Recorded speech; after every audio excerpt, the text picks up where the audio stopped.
Hey there guys, welcome to another edition of VGU Talks. I'm Don the Expert Calls from VideoGamesUncovered.com, and let's talk games. Today we're going to be talking about what has been confirmed from E3 so far. So we're talking about the announcements, the trailers and all that jazz that we already know about before we step into the realm of E3 as it is very soon on the horizon. So we're going to be going through this in bulk one by one, and then I'll be talking about my opinions on what's been revealed and what I'm hoping for at E3 this year. Let's get into it. First things first, EA's lineup for their Play event this year. It will consist of Battlefield 1, Titanfall 2, FIFA 17, Madden NFL 17, NHL 17, Bejeweled Stars, and Madden NFL Mobile. It is also promising to talk about games beyond its 2016 releases, so all those previous games are all for their 2016 lineup for the rest of the year, and they're also going to be potentially hinting some newer titles that will be coming out when 2017 comes along. And of all of these, I'm mostly looking forward to Battlefield 1 and Titanfall 2 for sure, because I definitely want to see how they turn out. It'll be interesting to see how FIFA 17 looks now that it's going to be using the Frostbite engine, but apart from that, it's just sports, as per usual. Classic EA, you can't shy away from it now. Every E3, there's always going to be the sports part of the show, you know, it's gotta happen. Of course, the big trailer from Ubisoft being that on November 15th to PlayStation 4, Xbox One and PC, Watch Dogs 2 will be coming. And fun fact actually, it's been recently revealed that there'll be a collector's edition where if you purchase that collector's edition, there will be an exclusive mission for you to undergo. I wasn't a huge fan of Watch Dogs 1, I don't know, it just didn't seem like my cup of tea. There was just something about the original Watch Dogs that just never grabbed me. I understand the whole hacking scenario and how with the palm of your hands you can basically affect the world around you, and that's pretty damn cool. But I don't know, Watch Dogs 1 never grabbed me, Watch Dogs 2, as much as it looks alright, it's still not grabbing me again, but it might be for you, not me. At the E3 show floor, there will be a hands-on experience for Deus Ex Mankind Divided, and this I am looking forward to. I fell in love with Human Revelations. I thought it was one of the better games from Square Enix from the year it released, and Mankind Divided looks even better, so cross fingers. I'm looking forward to see what this is bringing to the table. Injustice 2! I knew it was coming. I was not expecting them to show off a trailer before E3. I thought this was going to come out during E3 on one of the show floors. But now we can maybe cross fingers for gameplay on one of the show floors, but I doubt it. If anything, the guys at NetherRealm are going to do exactly what they did last year with Mortal Kombat X, where the game is there at the show, but it's very behind closed doors and very hush-hush. It'll probably be pre-alpha, maybe some beta gameplay of 1 or 2 characters going at it against each other.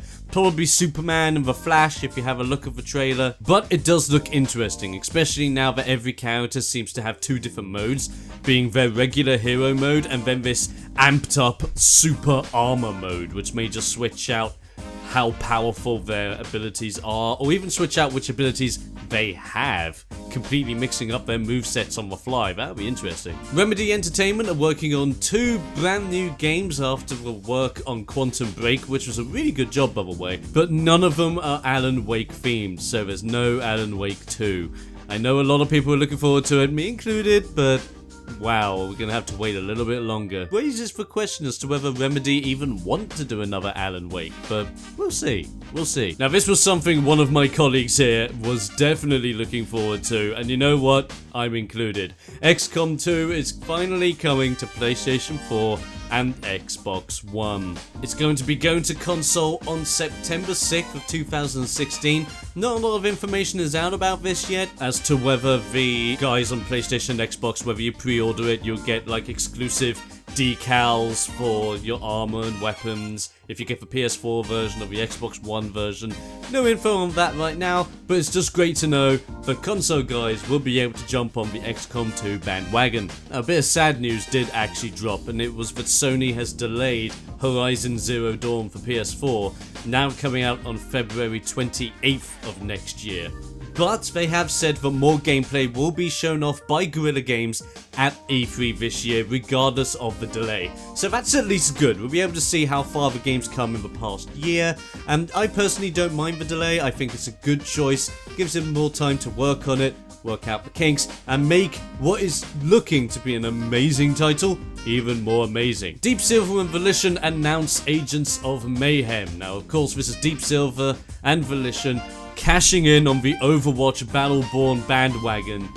And in all honesty, I'm not convinced. Like, they have a really big hurdle to jump with Overwatch, and if they don't even come close to that, there's going to be problems. It's due to come out in 2017 for PS4, Xbox One, and PC. Will we see more E3? Maybe, possibly, could be. Until I see gameplay, I'm not convinced. Sorry, Deep Silver. One thing I was definitely happy to hear pre-E3 was about Final Fantasy XII finally getting a PS4 remaster coming in 2017.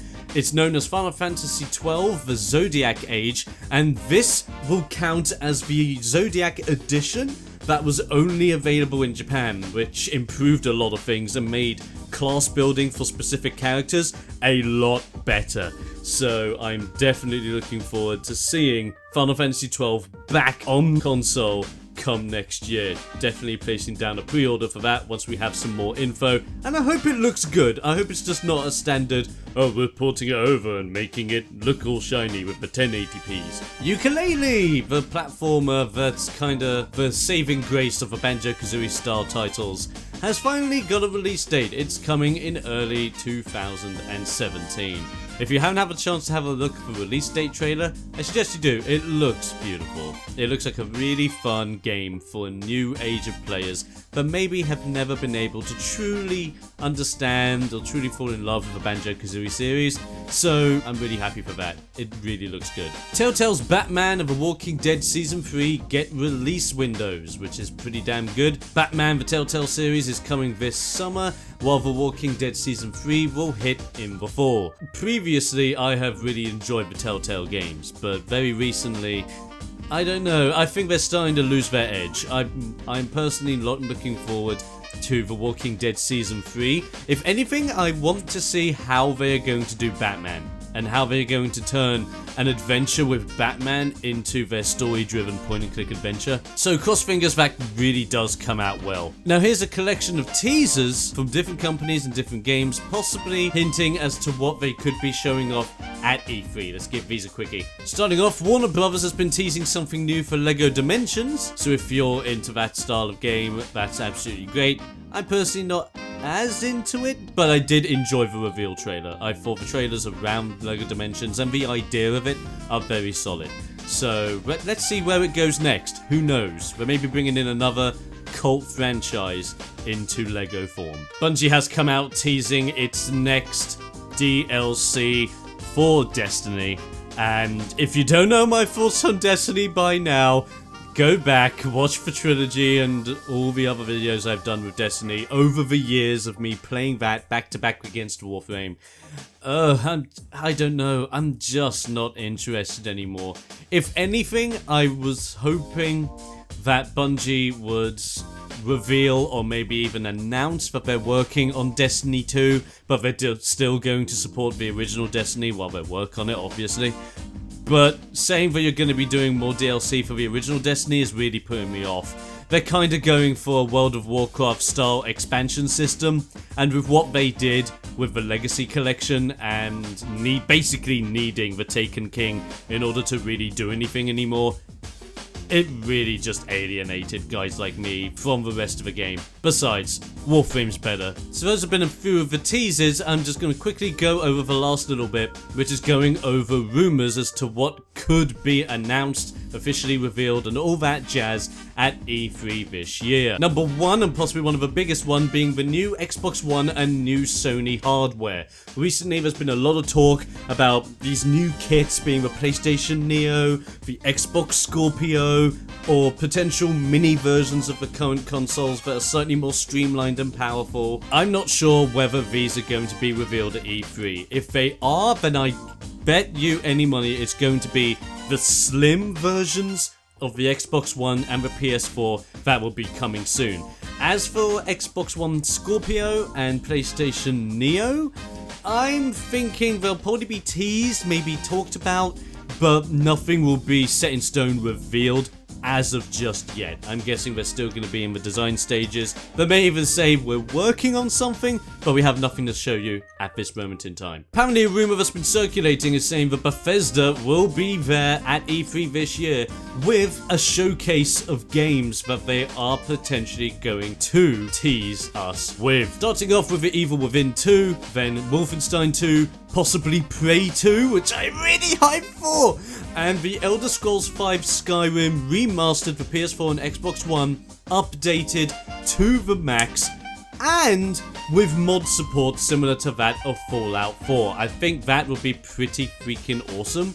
And a web store has recently claimed that the Skyrim Definitive Edition, as it's being called, is apparently coming with a November 23rd release date, so that could all be revealed when E3 comes along. Capcom could also be teasing Dead Rising 4, which would be very interesting, seeing that leaked images have suggested that an Xbox One and Windows 10 release of the game could be coming at the event. Is it going to bring back old characters? Is it going to introduce new characters? Is it going to be Xbox One exclusive alongside the PC version?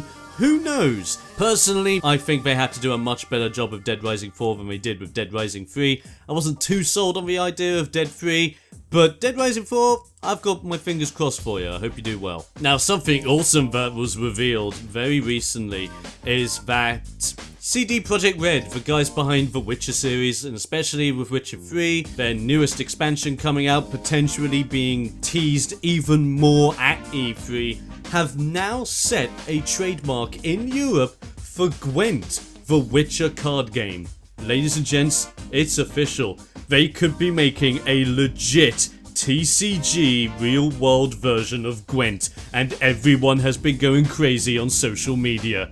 Me included. I love Gwent in that game. I think it's a really solid card game, and if they are going to release a real version for people to get involved with, that will be amazing. I'm looking forward to what CD Projekt Red have in store for us this year at E3. With all of that covered, ladies and gents, that is everything we know so far about E3. I'll obviously be doing videos covering what has been revealed from E3 this year when the information does come out, but I now want to know your thoughts on what we know so far. Are you looking forward to E3? Are you not looking forward to E3 as much this year? And all that jazz. Let us know your thoughts in the comments below, and I'll see you next time for another edition of VGU Talks.